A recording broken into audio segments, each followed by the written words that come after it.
По започнувањето на изградбата на кружниот тек над спомен костурницата за решавање на сообраќајниот хаос во градот, се очекува изградба на вакви кружни текови на уште неколку локации, како дел од сообраќајната студија која веќе постои.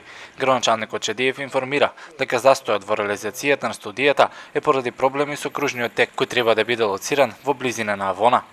Поднесени се сите наши документи за добивање дозвола тамо да го направиме, се јавува проблем околу големината на кружниот ток кој е негде околу 22 метра и таа големина негова ни прави одредени, ајде да не речам проблеми, меѓутоа чекаме согласно за тоа. Оној момент кога ќе се даде согласноста, ние ќе го распишеме јавниот повик и го направиме тоа. Значи цврсто сме решени да го направиме тој кружен тек таму.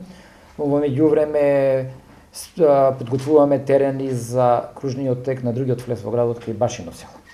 Сакаме и тамо да направиме кружен тек, затоа што движењето од патот Скопје према Гевгелија не дозволува регуларен исклучок и одење према езерото Младост. Чедиев вели дека овде е потребен северен влез на градот, но динамиката на работа на овој проект ќе зависи од тоа какво решение ќе се добие за кружниот тек кај Авона. Од тоа зависи и кој ќе биде правецот на движење на сообраќајот по главната улица, додава градоначалникот. На една делница паркинг местата ќе бидат направени, она што се предвидува кај гимназија, тоа ќе биде направено, меѓутоа се зависи од кој правец ќе се движиме, значи дали ќе има сигнализација кај Авона, дали ќе има кружен тек.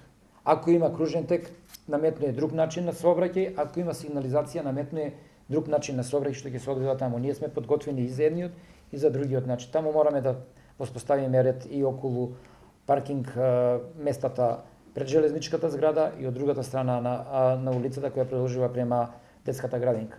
И тоа ќе го направиме во наредниот период. Сообраќајната студија предвидува и семафорска сигнализација по текот на улицата Благо Ѓорев. Истата беше изработена во мандатот на поранешниот градоначалник Петров, но се уште се чека на реализација на некои од идејните решенија.